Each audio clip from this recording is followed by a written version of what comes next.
The code you just deployed will disable the power grid of a major metropolitan city 4,000 miles away. The execution takes less than a second. You do not hold a weapon. You do not wear a uniform. You are sitting in a leather chair in a climate-controlled facility, drinking tepid water from a paper cup.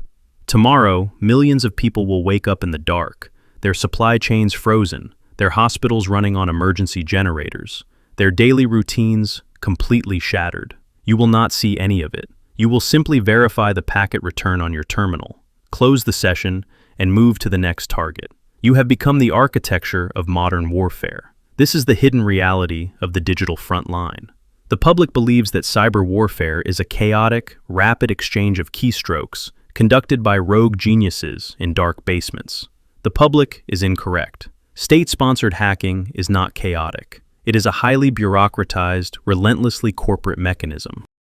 It is characterized by deep pockets, infinite patience, and a hierarchy as rigid as any investment bank. You are about to walk through every floor of this machine. You will learn how access is acquired, how systems are broken, and what it costs your own humanity to become a silent operator of global leverage. Level 1. The Collector. You are 22 years old. You possess a degree in computer science and a newly minted security clearance.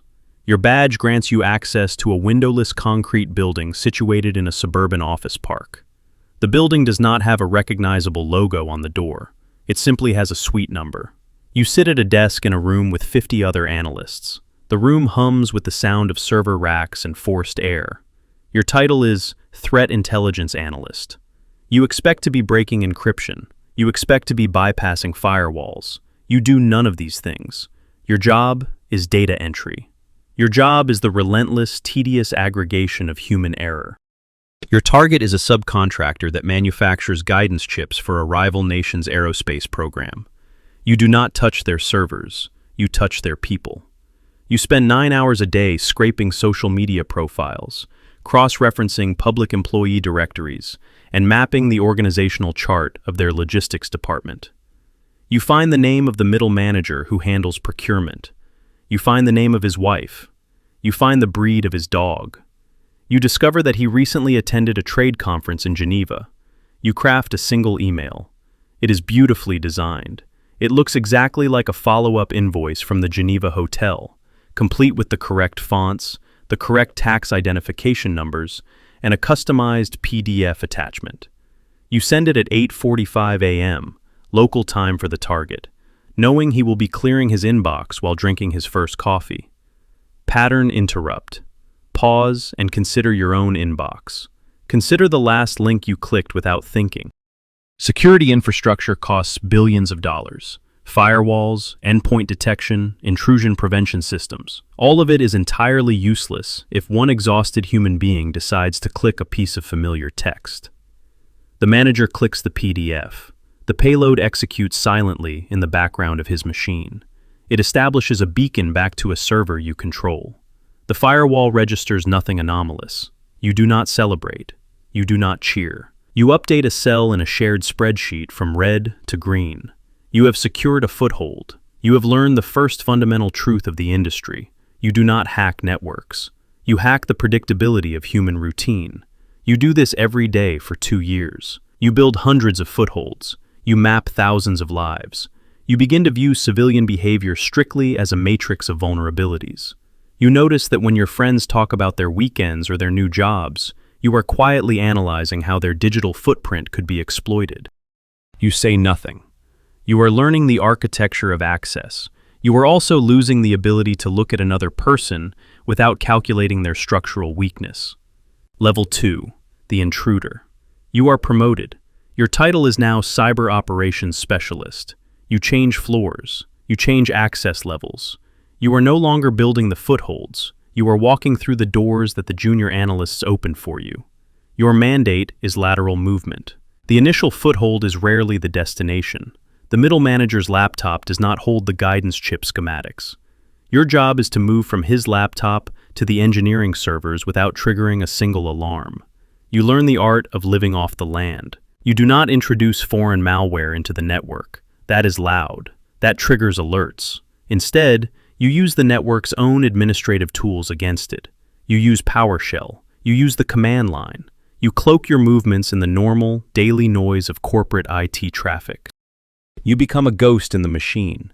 You spend 6 months inside the network of a foreign telecommunications provider. 6 months of dwell time. You log in when their administrators log in. You sleep when they sleep. You map every server, every router, every database. You watch their internal communications. You watch them complain about their bosses. You watch them discuss their marital problems on company chat clients. You know their network topography better than their own chief information security officer does. You realize that corporate security is largely an illusion. It is designed for compliance, not defense. It is designed to pass audits, not to stop a state-sponsored operator with infinite time and zero financial constraints. Pattern interrupt. Think about a bank vault. A bank vault is secure because you only have a few hours to break into it before the sun comes up. Now imagine you are locked inside the bank vault, invisible, with 6 months to slowly dismantle the lock from the inside. That is what state-sponsored dwell time is. The order comes down on a Thursday. Exfiltrate the data. You route 4 terabytes of proprietary engineering schematics through 3 different proxy servers located in neutral countries. The data flows out disguised as encrypted video traffic. The transfer takes 14 hours. The target network detects nothing. The next morning, your division chief walks to your desk. He nods once. He tells you the package was received and validated. Your extraction just saved your nation's defense sector 4 years of research and development costs. The financial equivalent of your keystrokes is roughly $2 billion. You receive your standard bi-weekly paycheck of $4,000. You do not feel cheated. You feel uniquely powerful. You hold a secret that alters the macroeconomic reality of a sovereign state. You leave the building and walk to your car. You watch the normal people around you. People worrying about mortgages, traffic, and sports scores. You realize you have stepped permanently outside of their reality. You operate in the hidden layer beneath their world. You no longer relate to their anxieties. You are becoming cold. You welcome the cold. It makes the work infinitely easier. Level 3, the Weaponizer. Your badge changes color. The security checks to enter this new wing of the facility take 20 minutes. You are required to place your phone in a locker before passing through the final biometric scanner.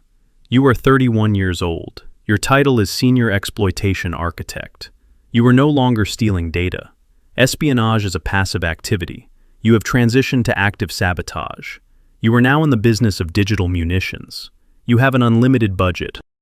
You meet with private contractors who sell zero-day exploits, vulnerabilities in major operating systems that the manufacturers do not yet know exist. A single exploit for a mobile operating system can cost $3 million.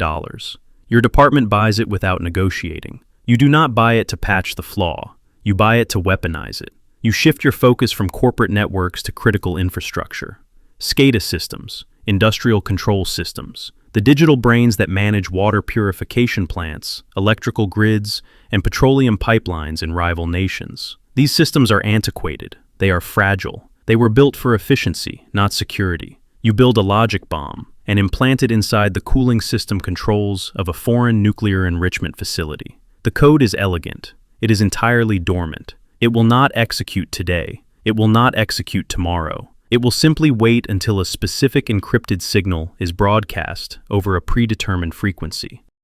If that signal is received, the code will override the safety protocols, spin the centrifuges past their mechanical tolerances, and physically destroy the facility. Pattern interrupt. What is the difference between an act of espionage and an act of war? If you photograph the blueprints of a bridge, it is intelligence gathering. If you attach C4 explosives to the support columns of that bridge, it is an act of war. You are planting the digital equivalent of C4. You just aren't pressing the detonator. The psychological burden of this level is not the guilt of destruction. It is the absolute isolation of deterrence. You are building the mechanisms of mutually assured destruction for the digital age. Your social circle evaporates entirely. You cannot explain your day to a civilian. You cannot tell your spouse that you spent the afternoon ensuring that you have the capability to freeze the banking sector of an entire continent. When a news anchor reports on a mysterious power outage in a distant country, blaming it on a technical failure, you know exactly which lines of your code caused the failure. You watch the broadcast with a completely blank expression. You have stopped viewing in.